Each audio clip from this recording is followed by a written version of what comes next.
ജോൺസരാ, ആ ഞാനൊരു ചോദ്യം ചോദിക്കട്ടെ. ടി വിയില് കുറച്ചു നേരമായി നമ്മുടെ BJP-യുടെ പുതിയ സംസ്ഥാന പ്രസിഡന്റിനെ രാജീവ് ചന്ദ്രശേഖരനെ തെരഞ്ഞെടുക്കപ്പെട്ട വാർത്തകളാണ് എല്ലാ ചാനലും വന്നുകൊണ്ടിരിക്കണേ. അപ്പൊ BJP-ക്ക് എന്ത് മാറ്റമാണ് ഇനി സംഭവിക്കാൻ പോണേന്നാണ് അഭിപ്രായം? ഓക്കെ, സത്യത്തില് നമുക്ക് ഈ പറയാൻ പറ്റുകയാണെങ്കിൽ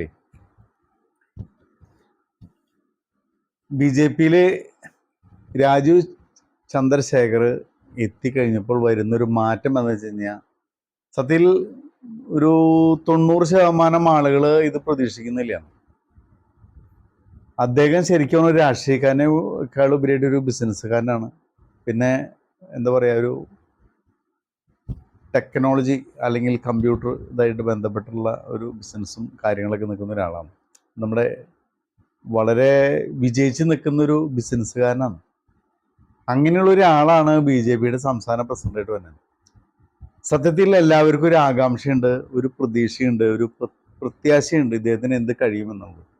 സാധാരണ ഇതിൽ അമേരിക്കയുടെ പ്രസിഡന്റ് ട്രംപായിട്ട് വന്നു. കാരണം ഒരു ബിസിനസ്സുകാരൻ എന്ന് പറഞ്ഞു കഴിഞ്ഞാൽ എല്ലാ രാഷ്ട്രീയക്കാരെയും എല്ലാ വിഭാഗം ആളുകളെയും കൈക്കുള്ളിൽ അമ്മാനമാടിക്കൊണ്ടാണ് വിജയങ്ങൾ നേടുന്നത്.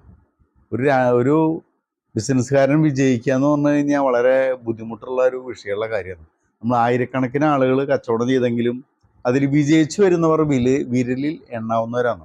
നമ്മളൊരു സ്ഥാപനങ്ങൾ തന്നെ നോക്കി കഴിഞ്ഞാൽ ഒരു 30-25 വർഷമൊക്കെ എത്തുന്ന സ്ഥാപനങ്ങൾ തന്നെ വളരെ കുറവായിരിക്കും. 5 കൊല്ലം കഴിയുമ്പോൾ സ്ഥാപനങ്ങൾ പൂട്ടി പോകുന്ന കാലമാണ്. അപ്പം അങ്ങനെ രാജീവ് ചന്ദ്രശേഖർ എന്ന് പറഞ്ഞ വ്യക്തി ഒരു വിജയിച്ചൊരു ബിസിനസ്സുകാരനാണ്.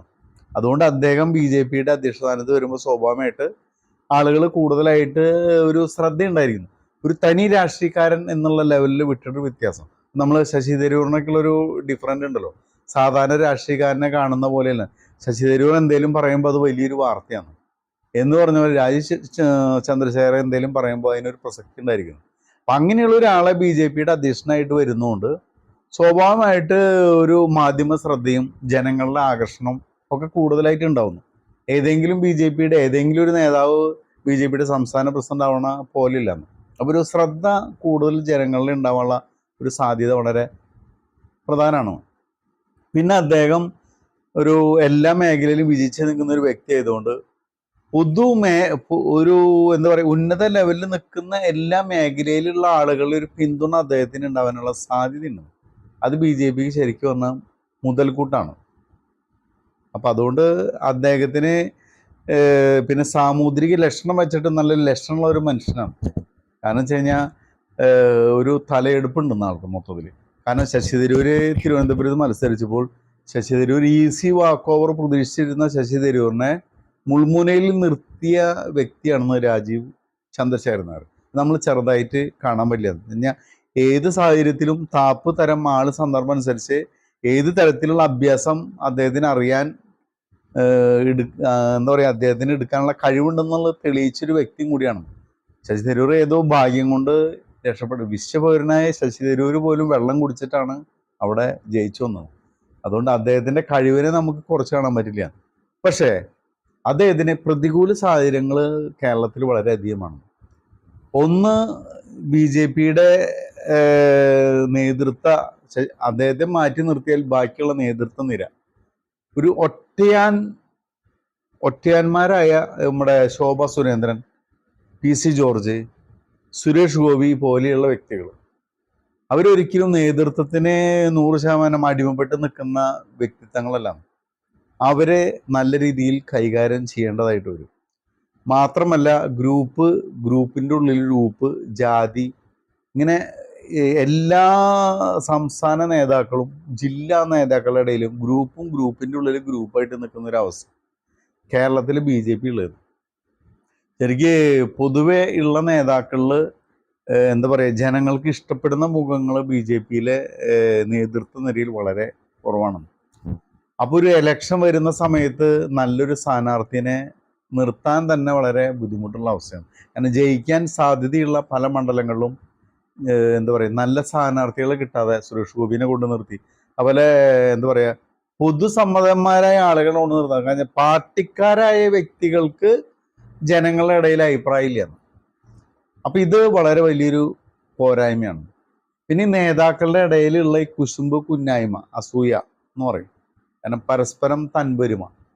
ഒരു അധികാരവും ഇല്ല, എന്താ പറയുക, ഇന്നുവരെ കേരളത്തിൽ അധികാരത്തിലില്ലാത്ത രാഷ്ട്രീയ പാർട്ടിയാണ് BJP. പക്ഷെ എന്നാൽ കോൺഗ്രസ്സിൽ ഉള്ളതിനേക്കാളധികം ഗ്രൂപ്പ് പ്രശ്നങ്ങളും എന്താ പറയുക വ്യക്തിഗത വിഷയങ്ങളും BJPയിലുള്ള പോലെയാണ് പൊതുസമൂഹത്തിന് തോന്നുന്നത്.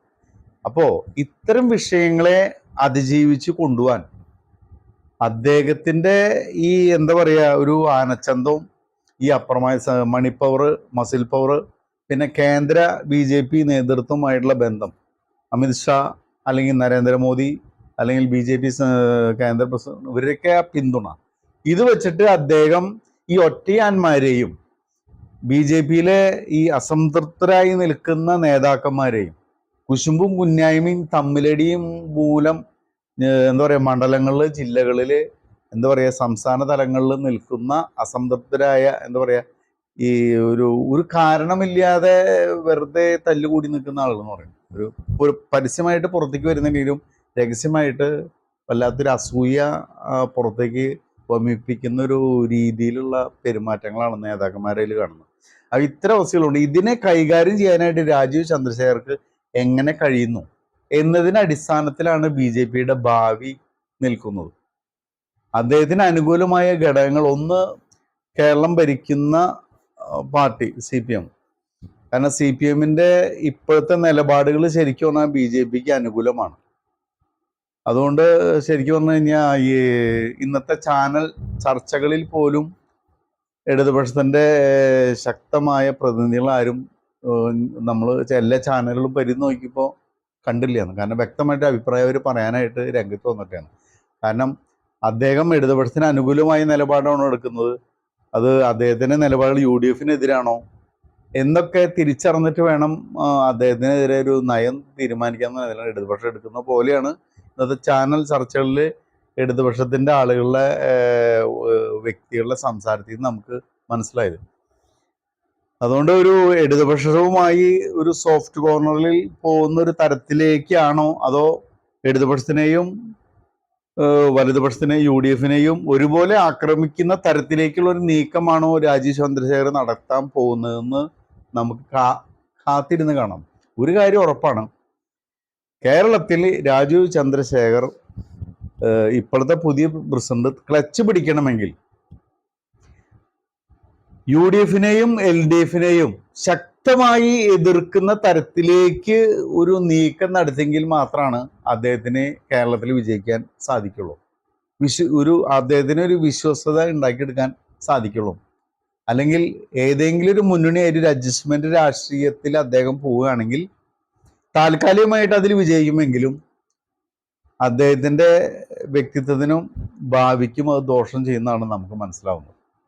കാരണം ഏതെങ്കിലും തരത്തിൽ ഒരു അഡ്ജസ്റ്റ്മെന്റ് രാഷ്ട്രീയത്തിലേക്ക് അദ്ദേഹം പോവുകയാണെങ്കിൽ കേരളത്തിൽ നമ്മൾ പ്രതീക്ഷിക്കാത്ത തരത്തിലുള്ള ഒരു ധ്രുവീകരണം സംഭവിക്കാനുള്ള സാധ്യത വളരെ അധികമാണ്.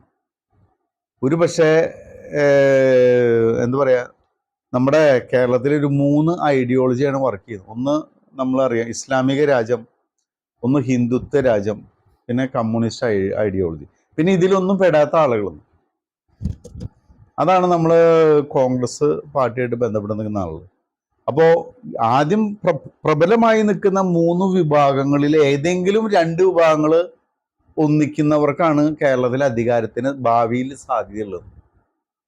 അതുകൊണ്ട് നാലാമത് പറഞ്ഞ വിഭാഗത്തിനെ അപ്രസക്തമാക്കുന്ന തരത്തിലുള്ള രഹസ്യ കൂട്ടുകെട്ടുകൾക്കുള്ള സാഹചര്യം ഒരുപക്ഷെ ഉരുത്തിരിഞ്ഞു വരാം.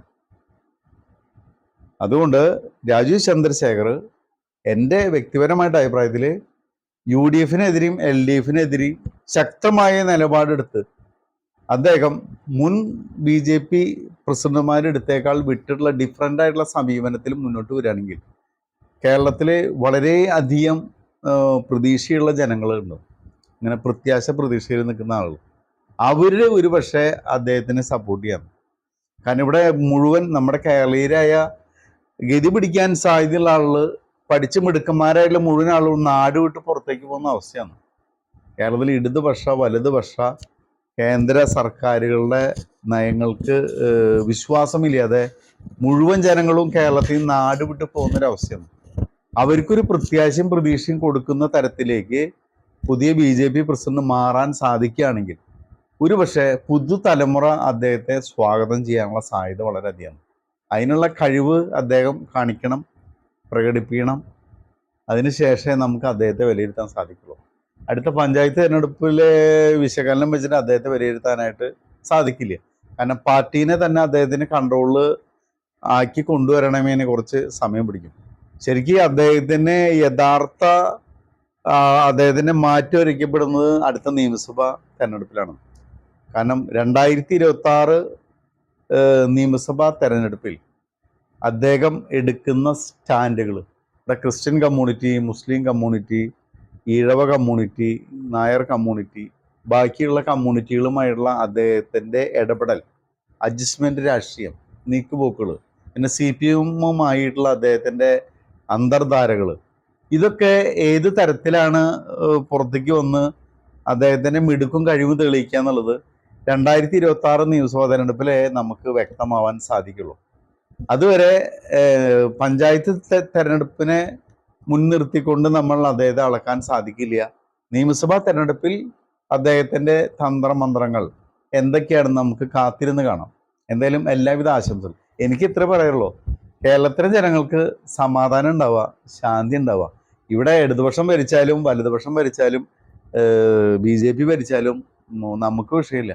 നമുക്ക് സമാധാനം ഉണ്ടാവുക, ശാന്തി ഉണ്ടാവുക. ഇത്ര മാത്രമേ വ്യക്തിപരമായിട്ട് എനിക്ക് അഭിപ്രായമുള്ളൂ. ഏത് ഭരണം ആര് ഭരിച്ചാലും എനിക്ക് വിഷയമില്ല. സമാധാനം ഉണ്ടാവുക ആര് ഭരിച്ചാലും. സമാധാന അന്തരീക്ഷം നശിപ്പിക്കുന്ന രീതിയിൽ ആരും പെരുമാറരുത്. ഇത്ര മാത്രമാണ് എനിക്ക് ഈ അഭിപ്രായത്തിൽ പറയാനുള്ളത്. ഓക്കെ.